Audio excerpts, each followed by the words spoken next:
is Manon Racicot. I'm a veterinary epidemiologist and an adjunct professor at the University of Montreal. It will be a pleasure today to discuss with you what our research team is doing in terms of biosecurity and improving compliance using an automated biosecurity system that is improving biosecurity compliance. We all know that biosecurity is important.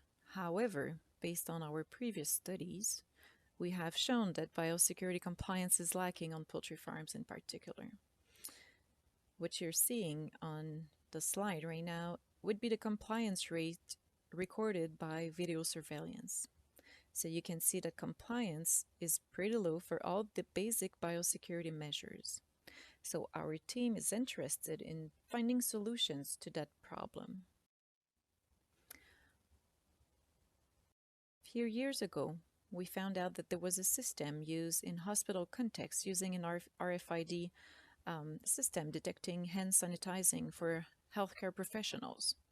So we decided to adapt that system for monitoring boots and hand sanitizing compliance when entering and exiting poultry barns, and also to evaluate employees' appreciation of the system.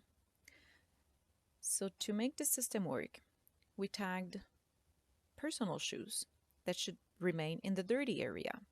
You have that typical bench or red line, and in the clean area, you would get the farm boots with tags as well that would be detected by the antenna on the floor, so you can monitor in real time boot compliance.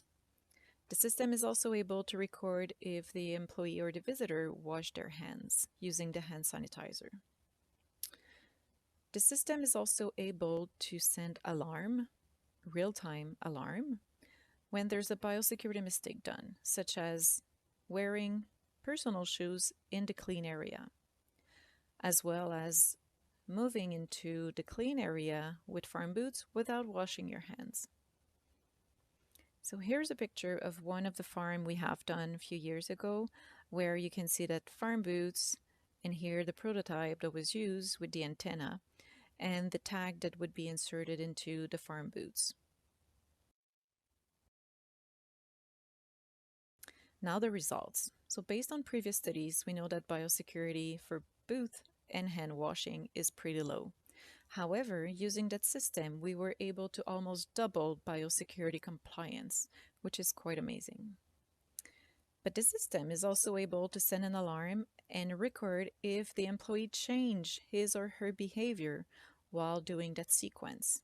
So out of the almost 100 non-compliance and sanitizing events, 27 were corrected after hearing the alarm. So that would mean the employee would go back and wash or sanitize their hands.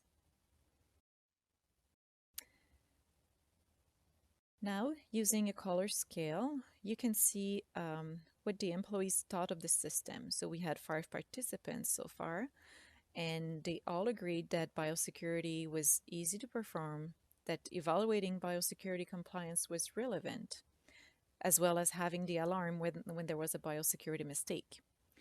They thought that the experience improved their daily compliance and it should be used on a larger scale.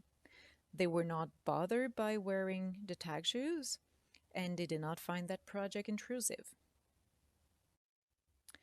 So now what we're doing is adapting that system to make it farm-proof, because that system was designed for hospital contexts. So we are currently working with Maximus to define the requirements and also to work on a prototype that should be tested in the fall. So with that system, we're hoping to remove the tag in personal shoes and to replace that by pressure mat, by using pressure mat.